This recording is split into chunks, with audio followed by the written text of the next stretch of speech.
A lot of people on the internet enjoy dunking on others for simply enjoying something different to them. I love Fallout 4, but just because it isn't as good as New Vegas or 3, apparently I should treat it how Amber Heard treats her beds. I won't starve myself of enjoyment just because a piece of art or media has some bad parts. Does House of Cards still bang, even though Kevin Spacey also bangs those under the legal age of consent? Yes. Do I still bump the Ignition remix even though R. Kelly starts his ignition in the wrong kinds of traffic? Yes. Do I still play new Ubisoft games despite knowing that while being developed their employees were suffering from abuse and harassment? No, I don't actually, because they were shit in the first place. So you best believe that a few strongly opinionated sweaty virgins on the internet won't stop me from enjoying Todd Howard's fine art that is Fallout 4. Meet John, our hero of the Boston wasteland. His son was kidnapped because apparently even in the apocalypse, not pulling out is still coming back to bite me in the arse. Now we will stop at nothing to get him back, and everyone who gets in our way will pay the price because of my stupid build. My build, you ask? Well, I'm fully spec'd into agility, which means you so much as slightly inconvenience me, I'll light you up with better accuracy than a bullied American high school student. You hand over everything you got in them pockets, or accidents start happening to you. Big, bloody accidents. People really think just because my face looks like it had one too many sunbeds, they can say whatever they want to me. When are they gonna fucking learn? Whee! Pull! There's no way this works. Oh, it works. Just killed him through the bridge. Despite being built like a 2D drawing, John is also stronger than any Russian Olympian post-steroids.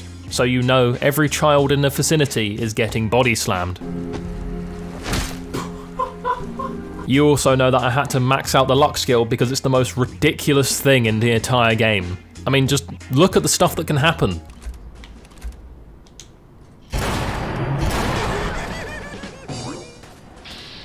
Wait, how did you...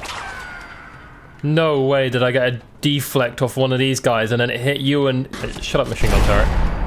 Oh my god. So yeah, don't be fooled by John's pleasant outfit of a light blue sleeveless shirt tucked into high-waisted yellow shorts and white loafers.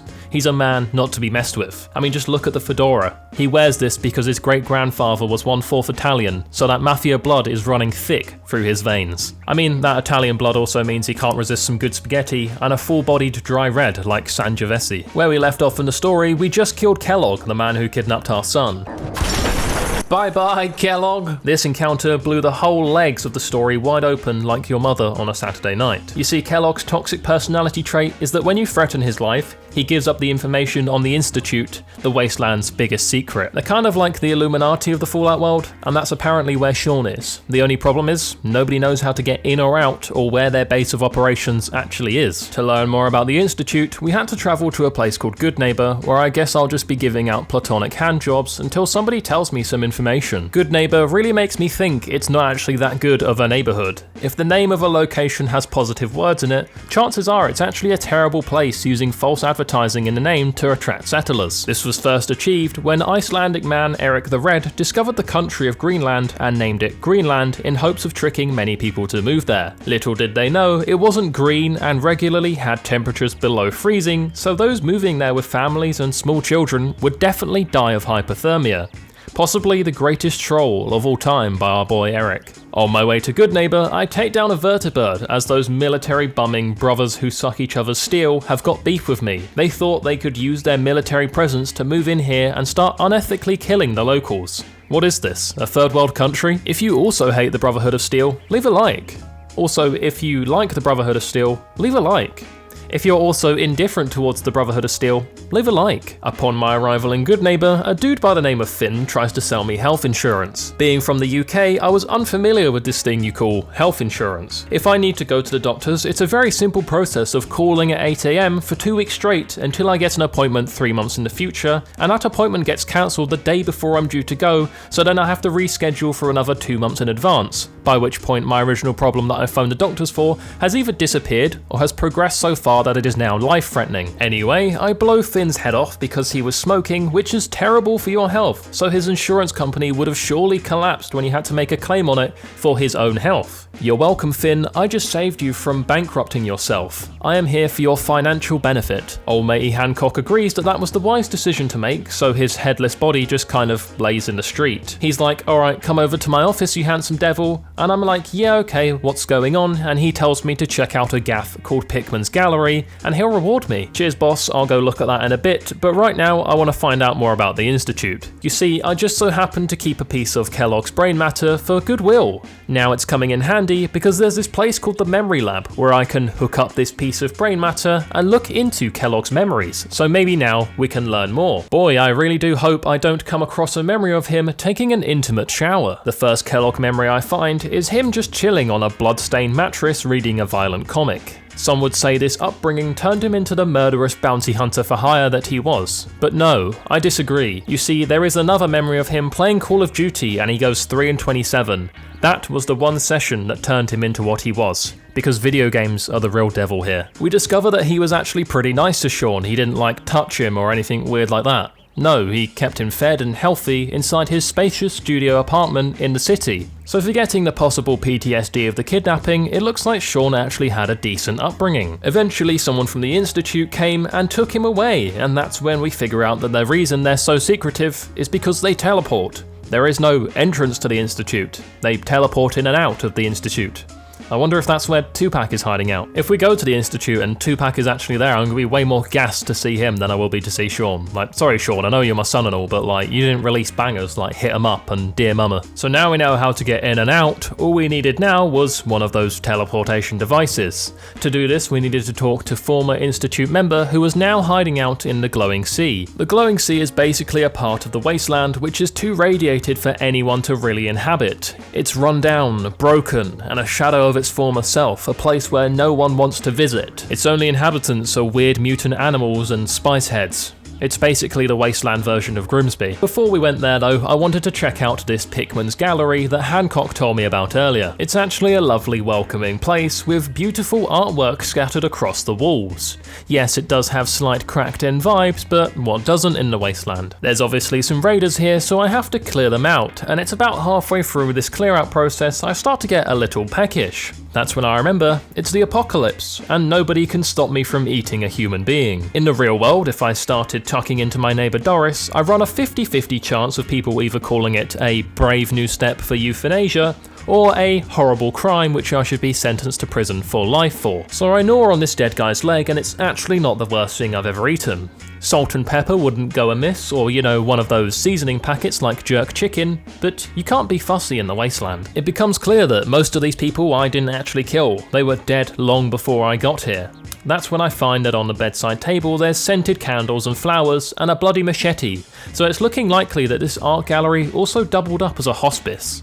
Wow, what a lovely guy this Pickman was. As I go deeper into the gallery, I discover a basement, where eventually I find a cooking pot that Pickman provided for his patients so they could feel independent and make their own meals. Here I take the opportunity to brew myself some things like water, a PTRS, and a few anti-tank Russian bullets. It's weird, I don't actually remember any gun recipes being in Nigella Lawson's cookbooks, but honestly, I wouldn't even pay attention to what was going on. I just enjoyed the way that she'd tell me to slowly baste my turkey in the audiobook versions. Speaking of, you can actually listen to her most recent cookbook with today's sponsor Audible.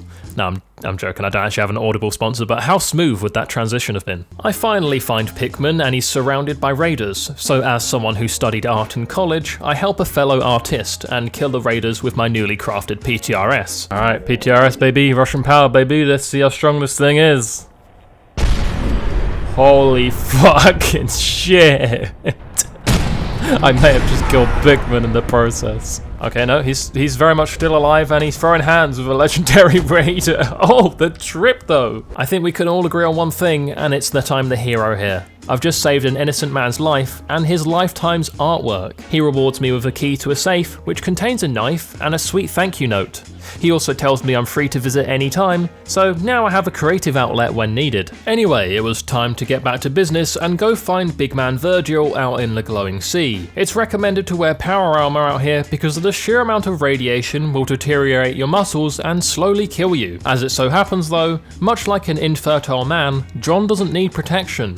He was born in Chernobyl, so naturally he came with radiation protection flowing through him. John was born not from man nor woman. He was just a baby discovered right where the Chernobyl blast happened. It confused scientists for decades, but here he is. A real-life walking miracle. Even Jesus Christ himself could not go to the glowing sea without protection. Many things would try to attack John, but this is his natural habitat. This is where he thrives. They stood no chance. Those poor spice heads. Eventually we find big man Virgil, and he's got quite a cozy setup here in this cave. Literally, what more could a man want, apart from maybe an anime body pillow to cuddle at night? Speaking of anime body pillows, he tells me that the Institute are mostly made up of synths that have built-in teleportation chips, and that's why they can simply phase in and out. There are actually synths called coursers that roam the wasteland, so my only chance of getting a teleportation chip would be to track down this courser synth, kill it, open its head, remove the courser chip and kiss it on the forehead. Well, he didn't specify that last part, but it can't hurt, right? So I set off to find this courser,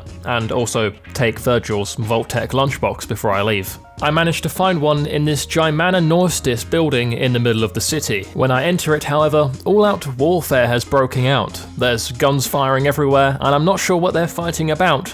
But I do know for sure this is an immersive American experience. I also decide to get in my American spirit though, as it was recently July 4th, so I whip out the AR, combing through the hallways, killing anyone who got in my way. When I find the Corsa though, I switch to the Russian-powered PTRS, because much like the moon landing, the Russians did it better. I definitely could have also destroyed the chip, therefore destroying my way into the Institute, but luckily I only blew his leg off. He was actually here hunting down an escaped synth, so of course I free her because she deserves freedom too, and then proceed to put 4.7 inches into her, because that's how big an anti-tank round is. Who knew anti-tank rounds were so unbelievably massive? I mean, that's just a standard of size that no man could ever live up to in any kind of way, shape or form, right?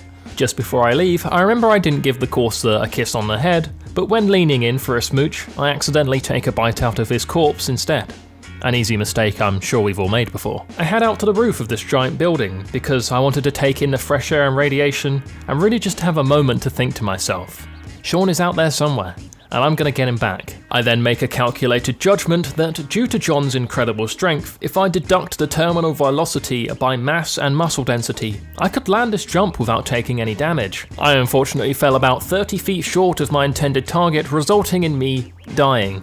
A very brutal, horrible death. You know, one of the things I love most about Fallout games is just the random encounters with NPCs. Like my dude brother Simon. He tells me he's got quite the community here, and that have all found a purpose after buying into his ideas. Sounds a bit cultish to me, but it's not like I've got anything better going on, so I step into his office. He proceeds to ask me to hand over literally every possession I have, which I don't really want to do, but his name is Simon, so I have to. You see, playing the childhood game Simon Says actually ingrains it into your brain that you have to do whatever someone called Simon tells you to do. There have actually been many court cases simply settled by the lawyer standing up, adjusting his tie, and stating that his defendant's name is Simon.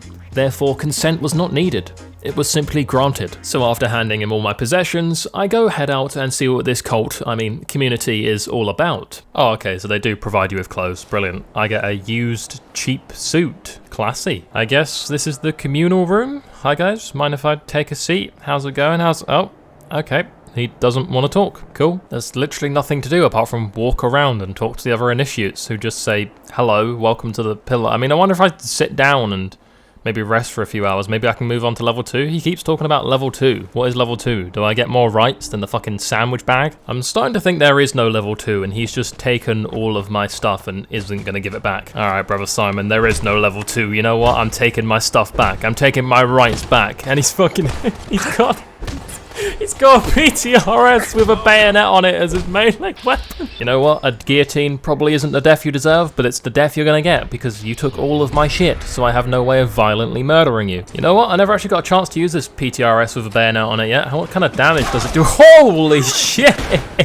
As previously mentioned, John is not a man to be messed with, so I run through the cult with ease using this oversized can opener. Some may say that literally disembodying people who are probably just very lost and wanted some meaning in this lonely wasteland was a step too far, and to that I say, yeah, you're right I guess, but sympathy is for babies. To really cap off this whole thing, I decapitate all of Simon's limbs and carefully place him atop his own Game of Thrones. This velvet soft-cushioned ruby red one-seater chair. Is there a more beautiful note to end the video on than that? I mean, I did also slaughter the Brotherhood of Steel, but we'll save that one for next time. Thank you for watching, I appreciate you being here. My apologies for it taking me like 16 months to upload another Fallout 4 video, but that's just what I do. More Kingdom Come, more Witcher, more of everything coming soon. I love you all, and a big thank you as always to those of you who have clicked the join button and become a member of the channel, and I'll see you all in the next one. Bye-bye. A big thank you to my motherload Voiy Bois and above, Björn Van Den Hatter, ZYFin, TheGamerTeg, and AWO Theed Smith Loadmaster. Thank you guys for your support.